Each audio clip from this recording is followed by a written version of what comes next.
कहानी है एक प्यारी सी लड़की राधा की। जब राधा 9 साल की थी तभी उसके माता पिता की मृत्यु एक कार एक्सीडेंट में हो जाती है। तभी से राधा अपने मामा मामी के साथ रहती थी। राधा की मामी शीला बहुत अत्याचारी थी।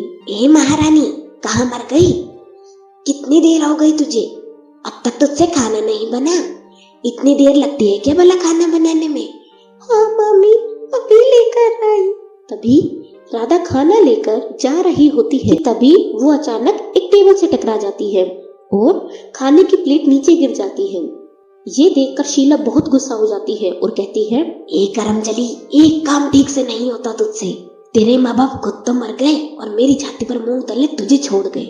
अपनी मामी की रोज रोज के ताने को सुनकर राधा बहुत परेशान होती और अकेले में छुप छुप कर रोती।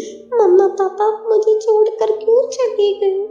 इधर शीला की बेटी सोनम बहुत ही चालाक लड़की थी। वो पूरे दिन बाहर खेलती रहती और खूब मस्ती करती। अरे मम्मा, मेरा स्कूल का टाइम हो रहा है, मुझे जल्दी से लंच बॉक्स दो।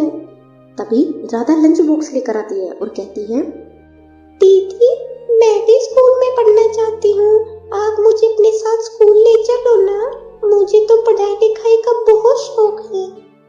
राधा ऐसा कह ही रही थी कि तभी सोनम की दोस्त पूर्वा वहां पर आती है और कहती है, हाँ हाँ सोनम, ये सही तो कह रही है, ये तेरी छोटी बहन ही तो है, इसे क्यों नहीं स्कूल में पढ़ने के लिए भेजते तुम? तू तो इतने अच्छे स्कूल में पढ़ती है और ये बेचारी पूरा दिन घर का काम करती है। अच्छा, अब क्या ये कवर मेरे साथ पढ़ने जाएगी? तू यहीं रह और घर का काम कर। आई बड़ी स्कूल में पढ़ने वाली।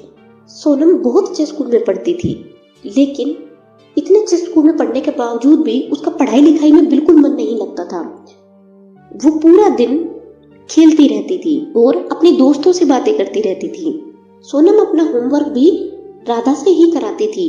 राधा को पढ़ने लिखने का बहुत शौक था, इसलिए वो पूरा दिन काम करने के बावजूद भी बहुत मन लगाकर पढ़ाई करती और रोज सोनम का होमवर्क पूरा करके देती। इसी तरह धीरे धीरे 1 साल बीत जाता है और एक दिन राधा के मामा सुरेश शहर से घर वापस आते हैं और कहते हैं, अरे मेरी प्यारी बच्चियों, देखो मैं तुम दोनों के लिए कितने सुंदर सुंदर तोहफे लाया हूँ। तुम दोनों का जन्मदिन आने वाला है ना, देखो मैंने तो पहले से ही तुम्हारे लिए तोहफे ला दिए। बहुत सारे तोहफे देखकर राधा और सोनम बहुत खुश हो जाती हैं। अगले दिन राधा शीला और सोनम के साथ बाजार जाती है। बाजार में घूमते घूमते सोनम को आइसक्रीम वाला दिखाई देता है और सोनम कहती है, मम्मा मम्मा मुझे तो आइसक्रीम खानी है। इधर आइसक्रीम वाले की दुकान देखकर राधा का भी मन ललचाने लगता है और वो कहती है, मामी अगर आप सोनम को आइसक्रीम दिला रही हो तो एक मुझे भी दिला दीजिए ना, मुझे भी आइसक्रीम बहुत पसंद है। अच्छा, आई बड़ी आइसक्रीम खाने वाली।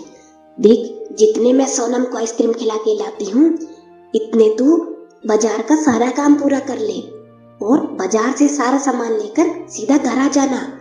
मैं सोनम को आइसक्रीम खिलाकर सीधा घर ही चली जाऊंगी। तभी शीला अपनी बेटी सोनम को लेकर आइसक्रीम खिलाने चली जाती है। इधर बेचारी राधा अकेले ही इतना सारा सामान लेकर पैदल पैदल भागते हुए घर आती है। जैसे ही राधा सामान लेकर घर पहुंचती है तभी उसकी मामी कहती है, ओहो देखो इस महारानी को, इतनी देर लगा दी सामान लाने में। मामी सामान बहुत ज्यादा था, मैं फिर भी जल्दी जल्दी ही लेकर आई हूँ। अच्छा, अब मुझसे बकवास मत कर, चल जा। मामी मुझे भी बर्गर खाना है, मैंने सुबह से कुछ नहीं खाया, मुझे बहुत तेज भूख लगी है। ठीक है, बाद में खा लेना। चल जा, अभी जाके बर्तन साफ कर और घर का जो भी काम बचा है वो सारा पूरा कर दे, फिर देखेंगे। इस तरह राधा बेचारी घर का सारा काम करती और रात को भूखा ही सो जाती।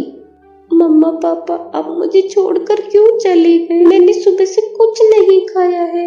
अगले दिन सभी मिलकर सोनम के बर्थडे की तैयारियां करते हैं।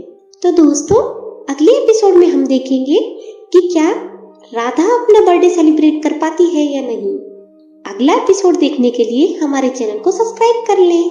अगर आपको ये कहानी अच्छी लगी हो तो वीडियो को लाइक और शेयर भी करें।